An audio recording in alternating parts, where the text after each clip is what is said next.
नमस्कार दोस्तों। हमारी सरकार ने हमसे कहा था कि इंडिया में जो इकोनॉमिक स्लोडाउन हो रहा है उसके पीछे वजह है दुनिया भर में हो रहा इकोनॉमिक स्लोडाउन।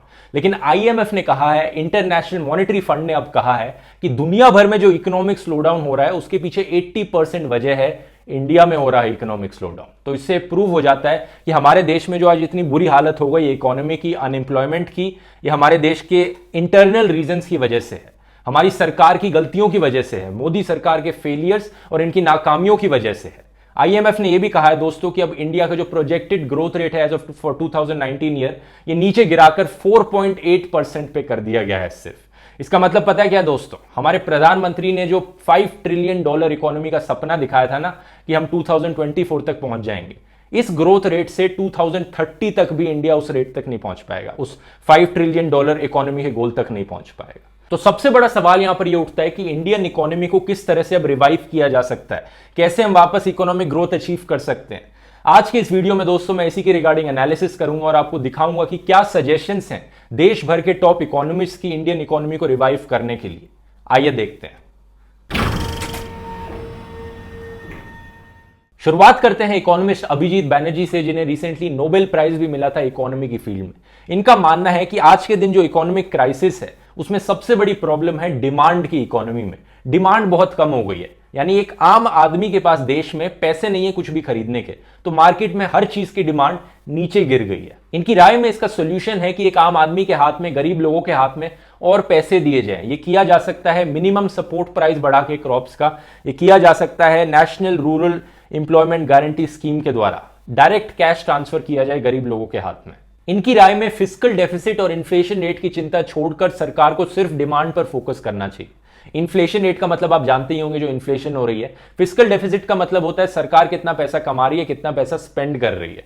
तो जो रेशियो होती है उसे फिस्कल डेफिसिट कहते हैं, जितना कर्ज आ रहा है सरकार के ऊपर, जितनी डेट आ रही है सरकार के ऊपर। अभिजीत बैनर्जी का यह भी कहना है कि सरकार की सबसे इंपॉर्टेंट प्रायोरिटी होनी चाहिए ह्यूमन डेवलपमेंट पे फोकस करना, यानी एजुकेशन और हेल्थ केयर के क्षेत्र में ज्यादा पैसे स्पेंड करना, जिससे हमारी लेबर फोर्स को डेवलप किया जा सके। ये कहते हैं कि इंडियन लेबर फोर्स चाइना के कंपैरिजन में, बांग्लादेश और वियतनाम के कंपैरिजन में काफी नीचे है, लो क्वालिटी है, और उसके पीछे यही रीजन है कि हम एजुकेशन और हेल्थ केयर पे इतना फोकस नहीं करते हैं, जिसकी वजह से लेबर क्वालिटी काफी खराब है हमारे देश में।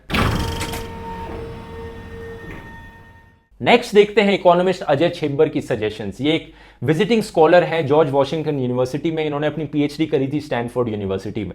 इनकी राय में दोस्तों, जो ट्रेड वॉर्स चल रही हैं यूएसए और चाइना के बीच में, ये एक बहुत बड़ी अपॉर्चुनिटी थी बाकी कंट्रीज के लिए अपनी इकोनॉमिक ग्रोथ को बेटर करने की, क्योंकि काफी यूएस कंपनीज मैन्युफैक्चर चाइना में करती हैं, मेड इन चाइना सामान होता है, तो चाइना मैन्युफैक्चरिंग को एक्सपोर्ट करती है बेसिकली।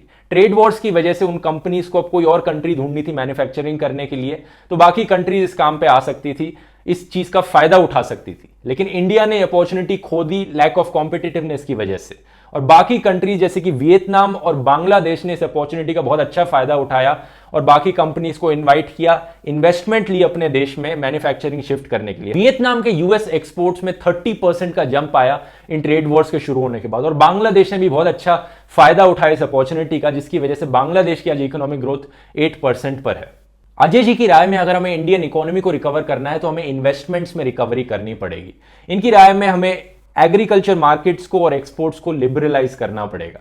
इनकी राय में रूरल डिमांड को बूस्ट करने के लिए हमें पीएम किसान और मनरेगा में और पैसे स्पेंड करने पड़ेंगे। ये कहते हैं कि हमें टूरिज्म सेक्टर में एक बहुत बड़ा पुश देने की जरूरत है। एक स्वागत इंडिया जैसी स्कीम लॉन्च की जा सकती है, जिससे कि अगले 10 सालों में जितने टूरिस्ट आ रहे हैं इंडिया में उसको डबल किया जाए। ये फेवर में है प्राइवेटाइजेशन के। इनकी राय में एयर इंडिया को, भारत पेट्रोलियम को, शिपिंग कॉर्पोरेशन ऑफ इंडिया को और सीमेंट कॉर्पोरेशन ऑफ इंडिया को प्राइवेटाइज कर देना चाहिए, डिसइन्वेस्टमेंट कर देनी चाहिए। बाकी ये कहते हैं कि सरकार को 8-10 इंडस्ट्रीज पर फोकस करना चाहिए और प्रायोरिटी सपोर्ट देना चाहिए उन इंडस्ट्रीज को, जैसे कि ऑटो इंडस्ट्री और pharma industry.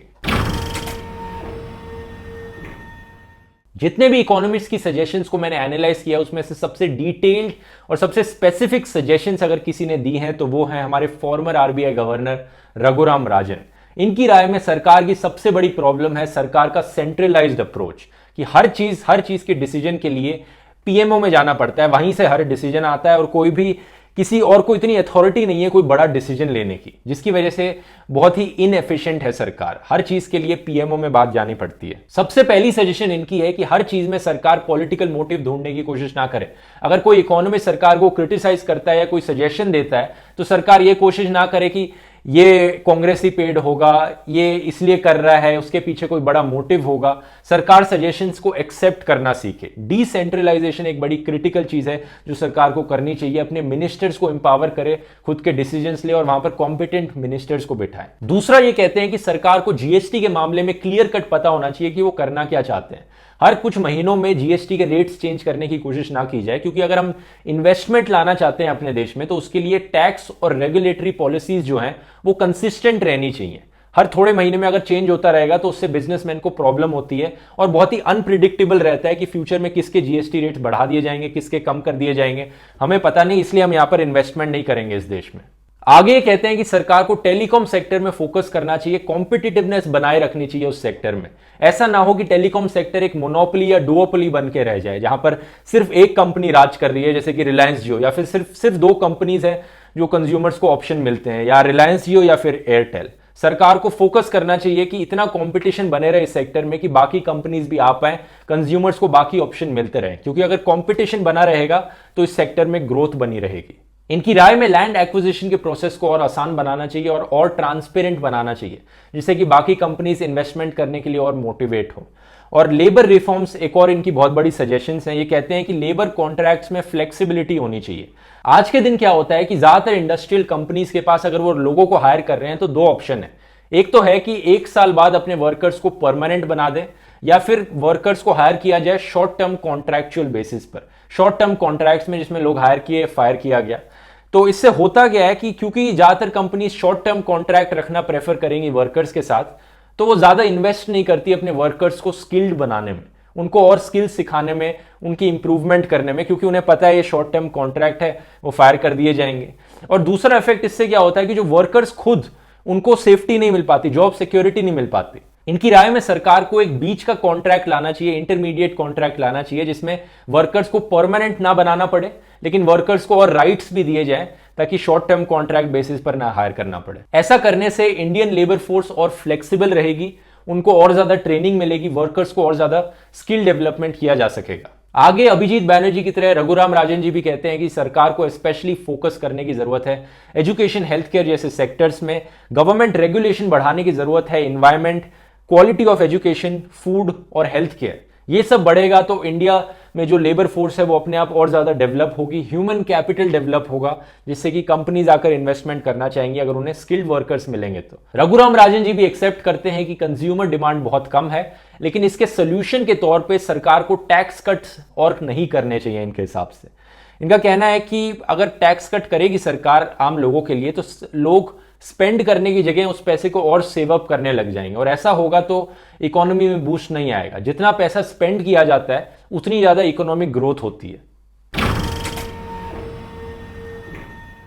Rajiv Dubey ji business today अखबार के एडिटर हैं। इनकी राय में सिर्फ 3 तरीके हैं इंडियन इकोनॉमी को रिवाइव करने के: कंजम्पशन, कंजम्पशन और कंजम्पशन। सिर्फ कंजम्पशन बढ़ाने से इंडियन इकोनॉमी रिवाइव की जा सकती है इनकी राय में। और स्पेसिफिक सजेशंस जो इन्होंने दी हैं वो ये है कि जीएसटी को सिंपल बनाया जाए, फ्यूल को और अल्कोहल को जीएसटी के अंडर ले आया जाए, insolvency and bankruptcy code, real estate regulation act, इन्हें और भी सिंपल बनाया जाए, फॉरेन डायरेक्ट इन्वेस्टमेंट को और सिंपल बनाया जाए, आसान बनाया जाए। इनकी राय में इंडिया का स्लो जुडिशरी सिस्टम भी एक बहुत बड़ी प्रॉब्लम है और सरकार को फोकस करना चाहिए कि जितने भी पेंडिंग केसेस पड़े हैं इनको कितनी जल्दी से जल्दी निपटाया जाए और इंडियन जुडिशरी सिस्टम को एफिशिएंट और फास्ट बनाया जाए। बाकी ये कहते हैं कि ईज ऑफ बिजनेस को पूरे देश में इंप्रूव किया जाए।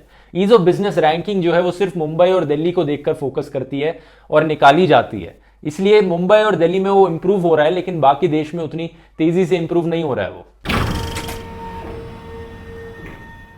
हमारे ex prime minister Manmohan Singh ji ने 5 पॉइंट प्लान बताया है इंडियन इकोनॉमी को रिवाइव करने के लिए। हालांकि ये ज्यादा स्पेसिफिक पॉइंट्स में नहीं गए हैं, लेकिन जो इन्होंने अपने 5 पॉइंट बताए हैं वो कहीं ना कहीं जनरली सिमिलर हैं जो बाकी इकोनॉमिस्ट कह रहे हैं उनसे। जैसे कि इन्होंने कहा जीएसटी को रैशनलाइज करना चाहिए, जीएसटी को इंप्रूव करना चाहिए, डिमांड को रिवाइव करना चाहिए, कंज्यूमर डिमांड और कंजम्पशन को बढ़ाना चाहिए, लेबर इंटेंसिव सेक्टर्स को फिक्स करना चाहिए। फिक्स कैसे करना चाहिए इतना डिटेल में गए नहीं है, स्पेसिफिकली नहीं बताया है। आगे कहते हैं कि प्राइवेट इन्वेस्टमेंट को और अट्रैक्ट करना चाहिए हमें, और अपॉर्चुनिटीज ढूंढनी चाहिए कि किन किन जगहों पे इंडिया एक्सपोर्ट बढ़ा सकता है अपने। जैसा मैंने कहा, ज्यादा स्पेसिफिक नहीं है ये प्लान, लेकिन जनरली वही चीजें कही गई हैं जो बाकी इकोनॉमिस्ट ने कही थी। यतीश राजवत जी एक बिजनेस एंड पॉलिसी एनालिस्ट हैं, इकोनॉमिक टाइम्स के लिए लिखते हैं। इनकी राय में भी कंजम्पशन को इंप्रूव करना नंबर 1 प्रायोरिटी होनी चाहिए सरकार की। ये कैसे किया जा सकता है? ये कहते हैं कि जो लोएस्ट स्लैब है इनकम टैक्स का, वहां पर टैक्स और भी कम कर देना चाहिए, जिससे कि लोगों के हाथ में और पैसे आए, लोग और पैसे स्पेंड कर सकें। ये रघुराम राजन जी ने इसका उल्टा सजेस्ट किया था। वो कहते हैं कि ये करने से कंजम्पशन नहीं बढ़ेगी, लेकिन ये आम बात है कि अलग अलग इकोनॉमिस्ट डिसएग्री करते हैं कि क्या करने से एक्चुअली क्या इफेक्ट आएगा। ये कोई बड़ी चीज नहीं है, लेकिन कोर आइडिया इकोनॉमिस्ट का वही है कि कंजम्पशन को हमें बढ़ाना है।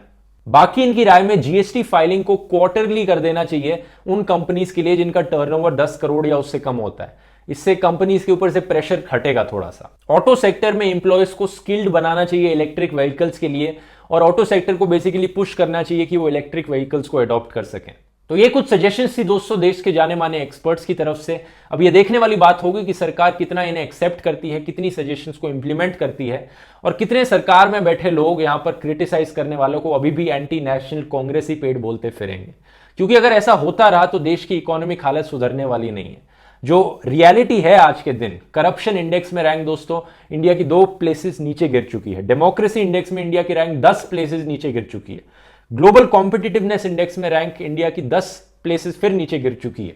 तो बहुत बुरी हालत हो रखी है इकोनॉमिकली। बांग्लादेश की इकोनॉमी 8% पे ग्रो करने लग रही है, इंडिया में प्रिडिक्शन 5% तक भी नहीं करी जा रही है, लेकिन सरकार यही फालतू के मुद्दों में लगी हुई है अभी भी। तो 1 फरवरी को बजट रिलीज होगा, वहां पर सरकार को एक अपॉर्चुनिटी मिलेगी अपनी गलतियों को इंप्रूव करने की, गलतियों को एक्सेप्ट करने की, और ये सजेशंस को इंप्लीमेंट करने की। हम देखेंगे कितना करती है सरकार, और 1 फरवरी को आपके लिए क्या क्या नई चीजें लाकर रखती है सरकार। अगर ये वीडियो पसंद आए दोस्तों तो इस वीडियो को शेयर कीजिए, और आपको मेरा काम पसंद आता है तो आप सपोर्ट कर सकते हैं patreon.com/ध्रुव राठी पर, या फिर YouTube पर मेंबर बन के आप मेरे वीडियोस को सपोर्ट कर सकते हैं। चलिए मिलते हैं फिर अगले वीडियो में 1 फरवरी को, या 2 फरवरी को बनाऊंगा मैं शायद। बहुत बहुत धन्यवाद।